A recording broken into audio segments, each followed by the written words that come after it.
the intelligent minorities can engineer consent through the use of manipulation, propaganda, and control. And we should do it. People have got to know whether or not their president's a crook. Well, I'm not a crook. We are in the midst of a serious financial crisis, and the federal government is responding with decisive action. I know that the American people share my deep belief that if a danger exists in the world, it is a danger shared by all. We need to actually double down on the public health measures. You can't look at that television and say, nothing happened on the 6th. We'd like for you to answer the question. Okay, it's very simple to answer. That's why I asked it. It's very simple to you. You're a nasty person, I'll tell you.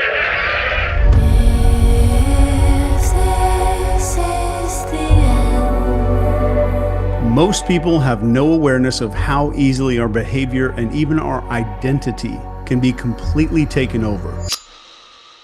But people are waking up. I spent 20 years in the U.S. military. I'm a behavior expert.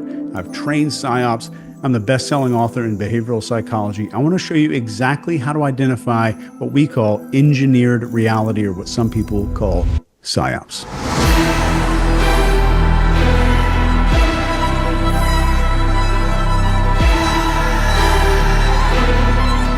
At the end of this, I'm going to give you a tool that's literally going to give you a score out of 100 that shows you how likely something is to be a PSYOP. Let's do this. So the first thing you need to know is following the FATE model: focus, authority, tribe, and emotion. This is what triggers the mammalian part of our brain that makes all of our real decisions. The first part is focus. PSYOPs always aim to hijack your attention with repetition, shocking visuals of fear-inducing scenarios. Some examples are like 24/7 media coverage of a crisis, or constant repetition of terms like unprecedented. So with this, pause and ask, why is this message being pushed so aggressively? So compare how much airtime different stories are receiving and note any disproportionate focus. The second part here is authority. Trusted figures might shift their tone or positions unnaturally to support the narrative. So watch very closely for expert panelists or endorsements where authority figures might speak outside of their expertise. Pay close attention to that one. Then we have tribe. So messages that polarize opinions or create stark in-groups versus out-groups, or exploit our tribal instincts. For example, labeling groups as patriots versus traitors, or scientific versus deniers. Be very careful when you hear that language. Finally, we have emotion.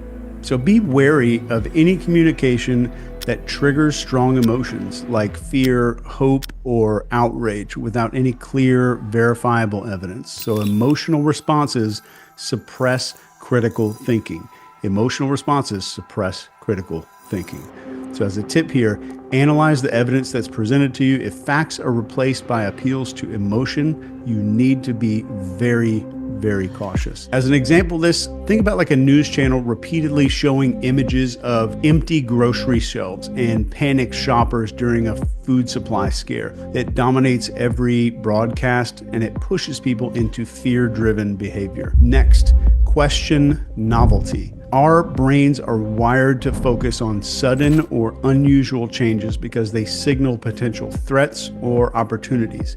And this is an evolutionary survival mechanism. PSYOPs exploit this by creating events that break normal expectations, like unexpected crises or dramatic revelations. So ask yourself, why is this new? So consider if the event or somebody's message has been artificially manufactured or timed. Look for patterns like sudden shifts in public opinion, trending hashtags that are unusual, or viral videos that seem very coincidental.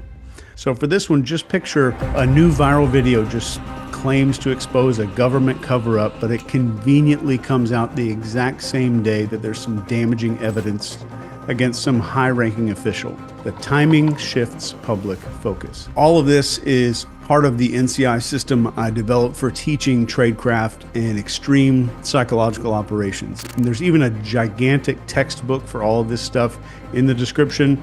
Definitely not for everybody, but it's definitely the most comprehensive guide in the world on this stuff. So next item, look for multiple sources. Centralized narratives create an echo chamber, and they silence dissent and they narrow perspectives. For example, if all media outlets present identical talking points, it is a humongous red flag. So actively seek out contrarian or independent voices, even if they challenge something that's already in your head. So in reality, an example, during a maybe breaking health crisis, all the major news outlets report on the exact same study, but independent researchers revealed the study was funded by a company selling the solution. So watch for that group speak. Next is identify cognitive dissonance weapons. Let's talk about how this works. So cognitive dissonance comes up when new information clashes with our identity or our beliefs. So PSYOPs exploit the hell out of this by including micro-agreements. Micro-agreements are little, small, seemingly harmless concessions to shape your identity. And over time, you're going to unconsciously align your behavior to reduce that internal conflict.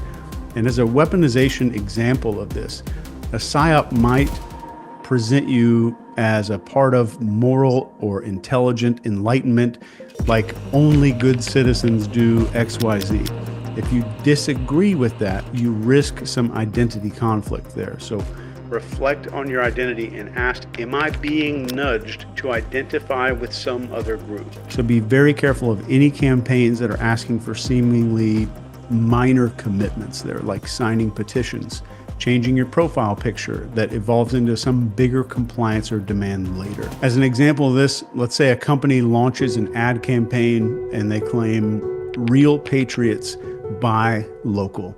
If you disagree with their product, it feels like rejecting your identity as a patriot. So this pushes you to conform. Be very, very skeptical about those identity statements. Next is looking for those emotional scripts.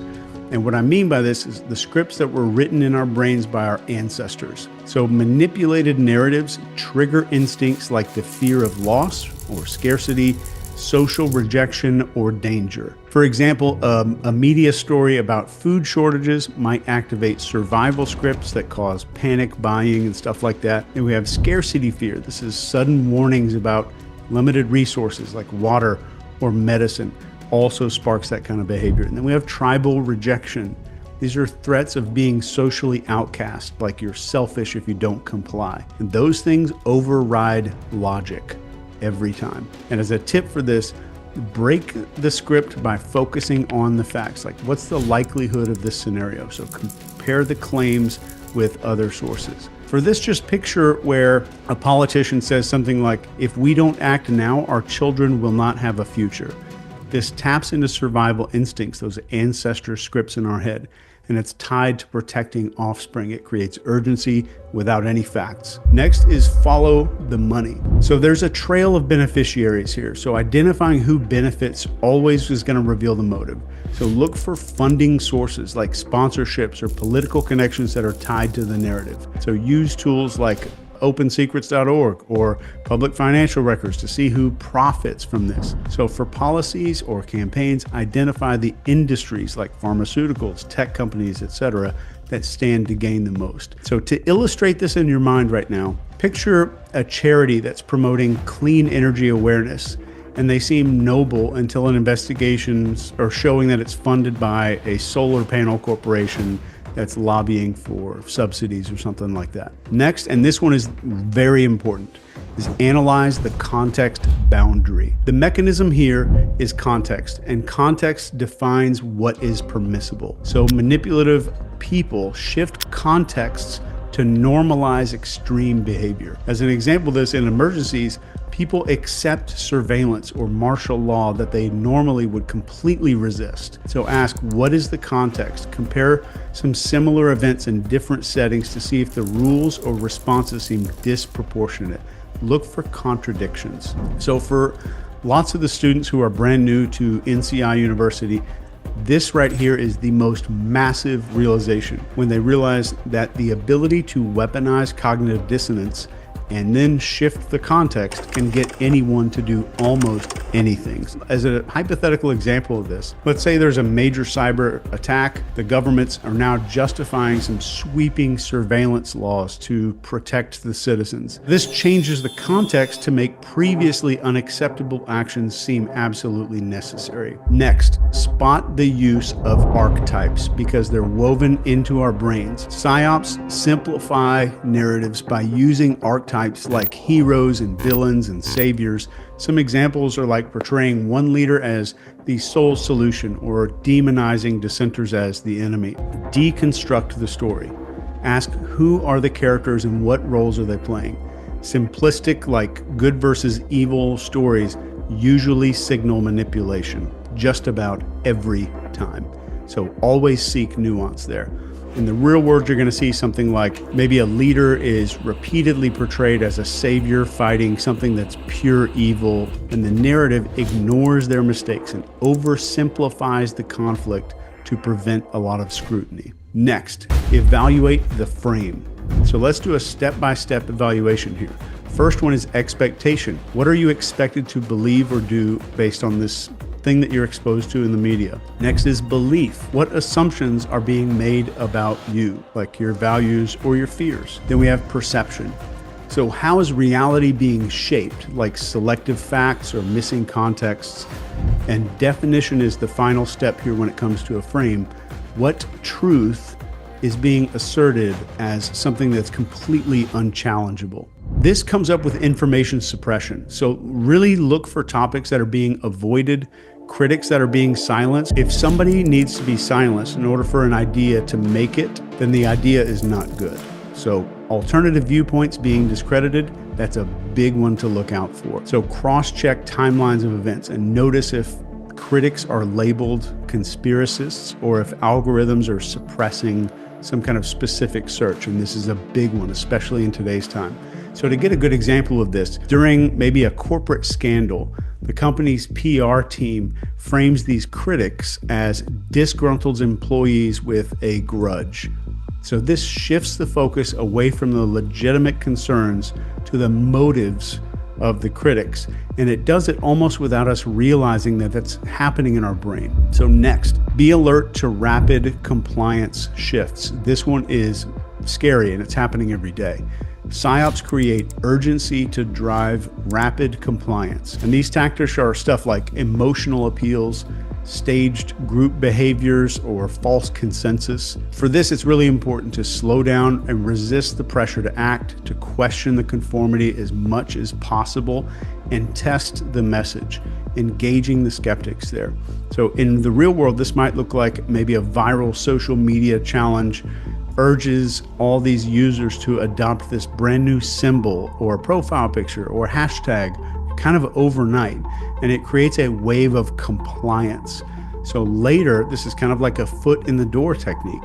It's tied to some divisive political agenda. Next, study the timing of the events, and this one's huge, especially right now. Timing is everything. Ask yourself, why is this happening now? So what other events or scandals might this thing be distracting everybody from? So look for very coincidental timing with unrelated major news stories or political movements. PSYOPs can very often be smoke screens. And in real life, you might see stuff like a huge celebrity breakup floods all of the headlines exactly as some major investigative report about government corruption is about to be released. Coincidence? Probably not. The next thing I want you to do is to sharpen your brain to start hearing and understanding these manipulation tactics. And one of the biggest things that you can do, the most effective way that I could train you right now, just you and me, is to teach your brain to recognize logical fallacies. So let's go through these, because PSYOPs very often use these flawed arguments to convince people. And if you know how to spot them, it makes you a lot harder to manipulate. Let me give you 10 of these so that your brain gets hardwired to start seeing everything a whole lot differently. So the first one that you're going to see all the time, appeal to emotion. So this uses fear and anger and hope to bypass logic. So like, if you don't support this, children are going to suffer. Next is the straw man argument. This misrepresents somebody's argument so they can attack it better. So somebody might say they oppose the lockdowns because they don't care about lives. Think about that one. Number 3 is the bandwagon fallacy. So this claims that something is true because everyone supports it. And this is, you hear this all the time. Millions of people agree with X, Y, and Z. You should agree with it too. Number 4 is the false dilemma. This presents only 2 extreme options and it ignores alternatives. So it's the either you're with us or you're against us fallacy there. Number 5 is the ad hominem attacks. This is the attack of the person and not the argument. Be very observant for this. So this is when you hear you can't trust her, she's not a scientist. You can't do X because they're not qualified based on X. Ad hominem is very common and I want your brain to be able to spot it. Number 6 is appeal to authority. And this is a claim that something is true because an authority figure said so. So like Dr. X supports it, so it's absolutely right. You have to trust the science. Number 7 is the slippery slope. These are claims that one action is going to lead to some extreme negative outcome. So you've heard this before. Somebody says something like, if we allow this, we're going to lose all of our freedoms. All of our freedoms are gone. The country is gone. All of that kind of talk like that. Be very attuned to when you hear that and very cautious when you hear that. Number 8, hasty generalizations. And these are broad claims that are made with very little evidence. So the example is 2 politicians lied, so all of them must be corrupt. So giant claim, tiny bit of evidence. 2 politicians might have lied, so they're all corrupt. Number 9 is huge. It's the red herring. So this distracts people with irrelevant information. You've heard this maybe as an example when somebody says, why are we worrying about climate change when we have so much crime going on right now? It's an argument of distraction. Number 10 is false equivalence. This compares 2 things as equals when they're absolutely not equal. So you'll hear somebody say something in the news that's both sides have extremists, so they're exactly the same. That's a very damaging one.